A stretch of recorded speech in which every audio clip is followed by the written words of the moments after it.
नमस्कार, मी doctor Kshitija simple आयुर्वेदमध्ये तुम्हा सर्वांचं मनापासून स्वागत। अगदी लहानांपासून वयस्कर व्यक्ती आपल्या सर्वांचंच आरोग्य टिकवून ठेवण्यासाठी, वजन नियंत्रणात ठेवण्यासाठी आपला आहार हा संतुलित असावा। एक बॅलन्स डाएट आपल्याला रोज घ्यायचा आहे। बॅलन्स डाएट म्हणजे नेमकं काय, तर त्यामध्ये योग्य प्रमाणात carbohydrates, good fats, proteins, vitamins, minerals, fibres या सर्वांचा समावेश असावा। त्यातही प्रोटीन्स तर खूपच आवश्यक आहेत आणि आपण जे रोज पदार्थ खातो त्यामध्ये फारसे प्रोटीन्स नसतात, त्यामुळे प्रोटीनची कमतरता आपल्याला होते। आणि बऱ्याचदा आपला असा समज असतो की फक्त मांसाहारी पदार्थांमध्येच प्रोटीन्स भरपूर प्रमाणात मिळतात, परंतु कितीतरी शाकाहारी सुद्धा पदार्थ असे आहेत की ज्यामध्ये या मांसाहारी पदार्थांपेक्षाही जास्त प्रमाणात प्रोटीन्स असतात। आणि जे मांसाहारी पदार्थ आहेत ते पचायला जड असतात, ते तामसिक गुणाचे देखील असतात। खाल्ल्यानंतर बऱ्याच जणांना गॅसेस, कॉन्स्टिपेशन, पाईल्स, फिशर यांचा देखील त्रास होऊ शकतो। म्हणूनच प्रोटीन्स नेमके आपल्या शरीराला का आवश्यक आहेत आणि सर्वात जास्त प्रोटीनचं कंटेंट असणारे असे शाकाहारी पदार्थ जे पचायलाही हलके असतील, सहज स्वस्त उपलब्ध होतील, आपण सर्वच जण रोजच्या आहारामध्ये घेऊ शकू असे 7 पदार्थ कोणते आहेत, कसे खायचे हे आजच्या या भागामध्ये आपण पाहूयात। पण त्याआधी एक छोटीशी विनंती, चॅनेल अजूनही सबस्क्राईब केलेलं नसेल तर लगेच सबस्क्राईब करून ठेवा, जेणेकरून नवनवीन व्हिडिओचे अपडेट्स त्वरित तुमच्यापर्यंत पोहोचत राहतील। आपल्याला 1 किलो मागे म्हणजे प्रत्येक वजनाच्या प्रत्येक किलो मागे 0.6 ते 1 ग्रॅम एवढे प्रोटीन्स आवश्यक असतात। म्हणजे साधारण एक अंदाजे तुमचं वजन जर का 60 किलो असेल तर रोजचे जवळपास 60 ग्रॅम इतके प्रोटीन्स आवश्यक असतात। प्रोटीन्स योग्य प्रमाणात घेतले तर आपली जी इम्युनिटी आहे ती चांगली राहते। तसंच प्रोटीन्स पचायला थोडासा वेळ लागतो, त्यामुळे कमी खाऊन सुद्धा पोट बराच काळ भरलेलं राहतं। त्यामुळे एक हेल्दी वेट लॉस आपल्याला करायचा असेल तर तो योग्य रीतीने होतो, किंवा बॉडी जी आपली आहे ती टोन राहण्यासाठी, प्रॉपर त्याचा जो शेप आहे तो मेंटेन राहण्यासाठी सुद्धा प्रोटीन्स हे आवश्यक असतात। म्हणजेच जर का तुम्हाला वेट लॉस करायचं असेल किंवा वजन वाढवायचं असेल, दोन्ही कंडिशन मध्ये प्रोटीन्स हे खूप आवश्यक असतात। आणि वजन जर का एकदा तुमचं मेंटेन झालं, बॅलन्स असेल, तर आपले बीपी, शुगर, कोलेस्टेरॉल, थायरॉइड हे जे पॅरामीटर्स आहेत हे सुद्धा बॅलन्स राहतात। आणि सगळ्यात महत्वाचं म्हणजे की मांस धातू आयुर्वेद शास्त्रानुसार आणि आपलं मॉडर्न सायन्सनुसार मसल्स जे आहेत, म्हणजे आपल्या शरीरामध्ये मसल्सचं जाळं असतं, अगदी हृदयाचं सुद्धा जे कॉन्ट्रॅक्शन, रिलॅक्सेशन आहे जे कंटिन्यू प्रत्येक सेकंदाला सुरू असतं, त्यासाठी सुद्धा तिथे मसल्स आवश्यक असतात। प्रत्येक अवयवाच्या हालचालीसाठी सुद्धा मसल्स हे आवश्यक असतात। आणि हे मसल्स स्ट्रॉंग करण्यासाठी प्रोटीन्स रोजच्या आपल्या आहारामध्ये योग्य प्रमाणात असणं खूप गरजेचं आहे। हालचाल व्यवस्थित होण्यासाठी बऱ्याचदा आपल्याला असं होतं की चालताना क्रॅम्प्स येतात, किंवा झोपेत सुद्धा काही जणांना मसल क्रॅम्प्स येतात। विशेषतः आपले जे पिंजऱ्या असतात किंवा काफ मसल्स ते कॉन्ट्रॅक्ट होतात आणि हालचालच आपली पूर्ण अचानक थांबते। तर अशा कंडिशन मध्ये सुद्धा प्रोटीनचा जो इंटेक आहे तो वाढवणं गरजेचं असतं। लहान मुलांमध्ये उंची वाढवण्यासाठी आणि आपल्या सर्वांमध्ये स्टॅमिना जर का आपला चांगला ठेवायचा असेल, एनर्जी लेवल मेंटेन ठेवायची असेल, तर प्रोटीन्स योग्य प्रमाणात रोज घेणं आवश्यक आहे। पहिलं जे आहे ते म्हणजेच मुगाची डाळ घेऊ शकता, किंवा हिरवे मूग जर का घेतले सालासकट तर ते अजूनच जास्त त्याच्याने फायदा होतो। फायबर्स त्यामुळे भरपूर मिळतात। सर्व डाळींमध्ये प्रोटीन सगळ्यात जास्त याच डाळीमध्ये आपल्याला मिळतात। आयुर्वेद शास्त्रानुसार हे वात आणि पित्त दोन्हीही वाढवत नाही, पचायला अतिशय हलकी असते। त्यातही जर का त्याला मोड आणून तुम्ही खाल्लेत तर अजूनच जास्त हेल्दी ऑप्शन तो आहे।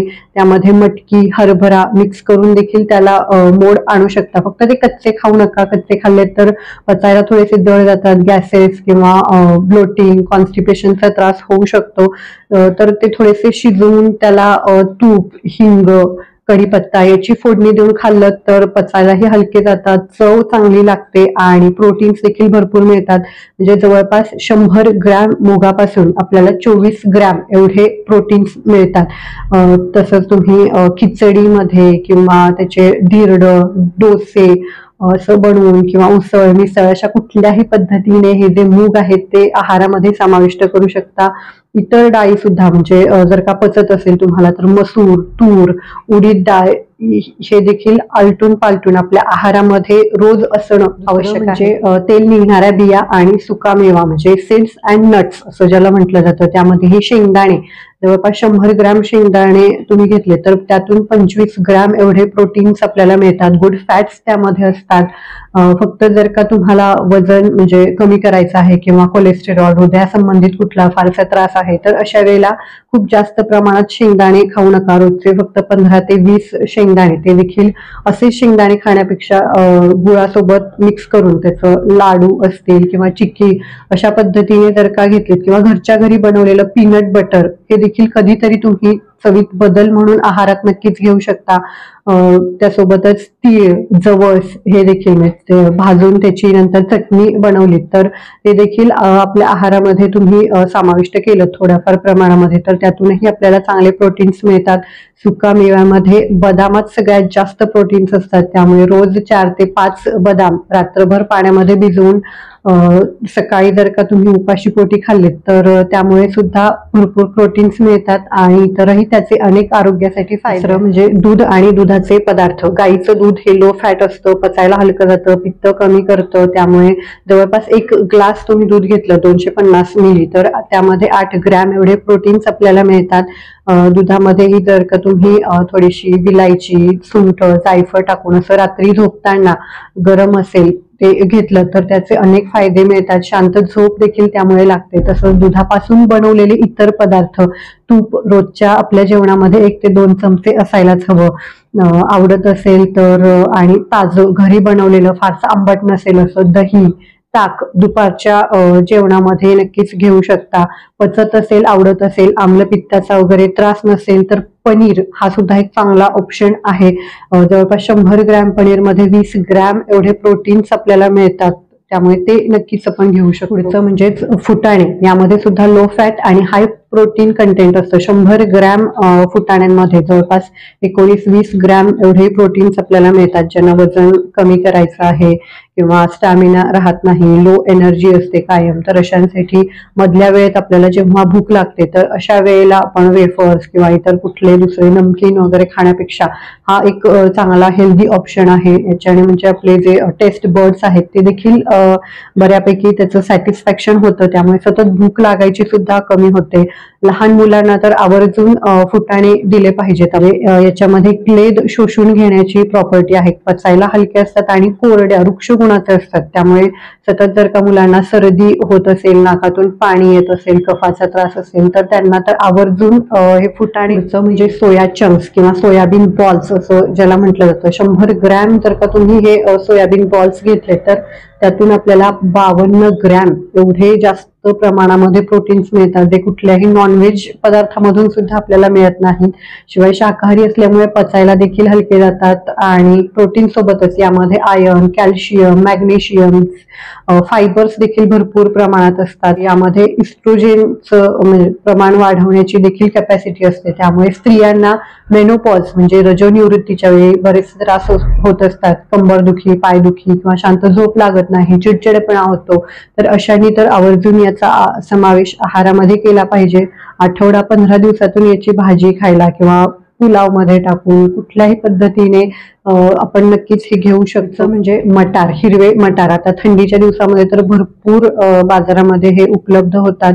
म्हणजे यामध्ये फक्त तुम्ही 1 कप एवढे जरी हिरवे मटार घेतले तरी त्यातून आपल्याला जवळपास 10 ग्रॅम इतके प्रोटीन्स मिळतात आणि चव देखील बऱ्याच जणांना आवडते. नसेल आवडत तरी देखील प्रोटीन्स भरपूर मिळतात, त्यामुळे आवर्जून याचा आहारात समावेश करावा. म्हणजे तुम्ही फोडणीच्या भातामध्ये टाकू शकता, पुलाव, बिर्याणी किंवा अशी नुसती याची भाजी बनवली जाते, पराठे किंवा बटाटा, मटर पनीर अशा बऱ्याचशा याच्या भाज्या आपण बनवू शकतो. म्हणजे चवीला देखील या छान लागतात, पचायला देखील हे हलके असतात. फक्त जो सुकलेला वाटाणा असतो, पांढरा वाटाणा, तो वात वाढवतो, त्यामुळे तो टाळून आपले जे हिरवे ताजे मटार, शेंगा ज्या मिळतात ते आणून त्याचा समावेश करणं गरजेचं आहे. शेवटचं म्हणजे प्रोटीन शेक आणि प्रोटीन पावडर. प्रोटीन शेक साठी काय करायचंय तर रात्रभर आपल्याला 4 खजूर किंवा 4 खारीक आणि 4 बदाम थोडेसे काजू तुमच्या आवडीनुसार ड्रायफ्रुट्स असे भिजत घालायचे. सकाळी उठल्यानंतर एक कपभर किंवा ग्लासभर दूध आपल्याला मिक्सरमध्ये टाकून हे सगळं बारीक करायचं आहे. त्यामध्ये तुम्ही थोडेसे फुटाणे देखील सालासकट घेतले तर उत्तम. ते फुटाणे देखील बारीक करायचे मिक्सरला चांगले, आणि त्यामध्ये थोडीशी सुंठ पावडर टाकायची. सकाळी उपाशीपोटी हा शेक आपल्याला रोज घ्यायचा आहे. स्टॅमिना एनर्जी लेवल सुद्धा खूप चांगली मेंटेन होते. ज्यांना वजन वाढवायचं आहे त्यांच्यासाठीही उपयुक्त आहे. ज्यांना वजन कमी करायचं आहे त्यांच्यासाठी सुद्धा एक चांगली दिवसाची हेल्दी सुरुवात, म्हणजे खाण्यापेक्षा किंवा दुसरे कुठलेही हाय फॅट असणारे पदार्थ घेण्यापेक्षा हा चांगला ऑप्शन आहे. आणि प्रोटीन पावडर जी की अगदी आपण म्हणजे 8-9 महिन्याच्या बाळापासून सुद्धा देऊ शकतो, त्यांच्यासाठी खूप उपयुक्त आहे. उंची वाढवण्यासाठी असेल किंवा वयस्कर व्यक्ती सर्वांसाठीच. त्यासाठी देखील आपल्याला खारीक, बदाम, काजू, मखाणे हे तुपामध्ये थोडेसे भाजून घ्यायचे आहेत. त्यामध्ये थोडीशी सुंठ पावडर आवर्जून टाका. सुंठ पावडर का टाकायची तर आपलं जे पचन आहे ते सुधारतं, आणि म्हणजे ज्या गोष्टी आपण घेणार आहोत त्या व्यवस्थितपणे पचल्या की त्या आपल्या शरीराला चांगल्या प्रकारे लागू होतात. तर हे सर्व जे आहे ते तुपामध्ये भाजून घ्यायचं, मिक्सरला बारीक करायचं, आणि ती जी पावडर आहे त्यामध्ये थोडेसे अजून तुम्ही खजूर किंवा गूळ मिक्स करून लाडू बनवून ठेवू शकता, किंवा पावडर जी आहे दुधासोबत देखील घेऊ शकता. तर अशा पद्धतीने प्रोटीन पावडर, प्रोटीन शेक लहानांपासून सर्वच जण घेऊ शकतात. हेल्दी ऑप्शन आहेत. तर जरूर हे सर्व जे प्रोटीनचे पदार्थ आहेत ते आपल्या आहारामध्ये समाविष्ट करा, आणि आरोग्यामध्ये जो बदल होतो आपल्या एनर्जी लेवलमध्ये तो नक्की मला सांगा.